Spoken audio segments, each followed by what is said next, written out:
Tornado watch for parts of Alabama. This is not what we're expecting for our area. In fact, we're already seeing a lot of this breaking down as it gets closer to our area. So something we're watching into the evening. We could still see a chance for a couple of strong thunderstorms. Most of that, though, going to come in after around midnight. In high definition, this is 41 NBC News at 6. Good evening. Thanks for joining us for 41 NBC News at 6. I'm Tucker Sargent. And I'm Shelby Coates. To our top story tonight at 6, we are 2 weeks away from election night, and the push to get people out to the polls is increasing. 41 NBC's Elizabeth Gutierrez tells us how one organization is reaching Latino voters. Going door to door in hopes of motivating Latinos to get out and vote is this organization's mission. Georgia Latino Alliance for Human Rights, or GLARE Action Network, is hoping to be a resource for Latinos. If there's more of us voting, then we have a bigger voice. If there's less of us voting, then we really don't have any say-so. So it's good to go out there and remind them about it. This is Christina Martinez Morin's first time volunteering with the organization. It's a time where she can educate her community. Your right to vote and how you register, and all the election days as well. Morin says her goal is to get more people that look like her to the polls. I spoke with political science professor for Mercer University, Dr. Chris Grant, about the Latino voter turnout in previous years. The Latino proportion in the electorate is significantly lower than the Latino population in Georgia in its proportion.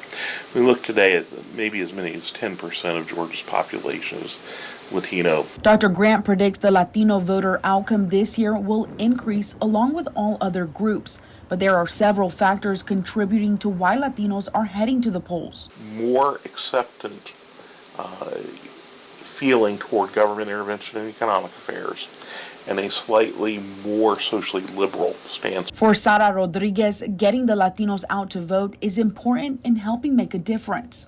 Just to make them feel that we are important, just like everybody else.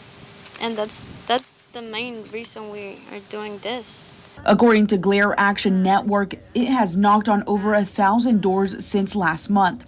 They want Latinos to know the basics of voting and who they can vote for. They're hoping to encourage voters with these words. Georgia, sí se puede. Georgia, we could do it. In Macon, Elizabeth Gutierrez, 41 NBC News.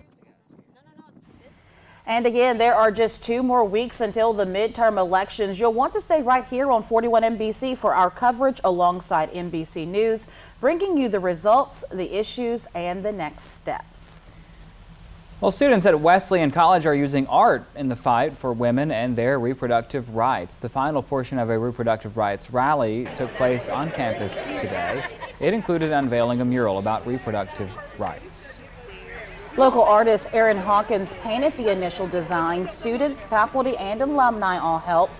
Hawkins also was a guest speaker at the rally today, and she shared her inspiration behind the painting. When I first heard about the Supreme Court had overturned Roe v. Wade, I felt shocked and powerless. I wanted to share my voice, and being an artist, creating this mural was a way for me to do that. The mural features a flowering uterus, which symbolizes the beginning of life. Student group Rep the Rights organized today's events, and the rally also included tents with info about women's health, voting registration, and information about Wesleyan. Well, Centerville police are investigating after a woman's body was found in the backyard of a home on the 100 block of Jeanette Place on Monday.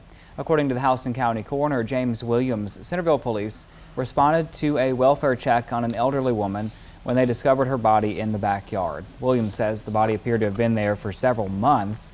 However, the identification of the woman is still unknown. The coroner believes there was no foul play. We cannot positively identify the body. We do suspect, we know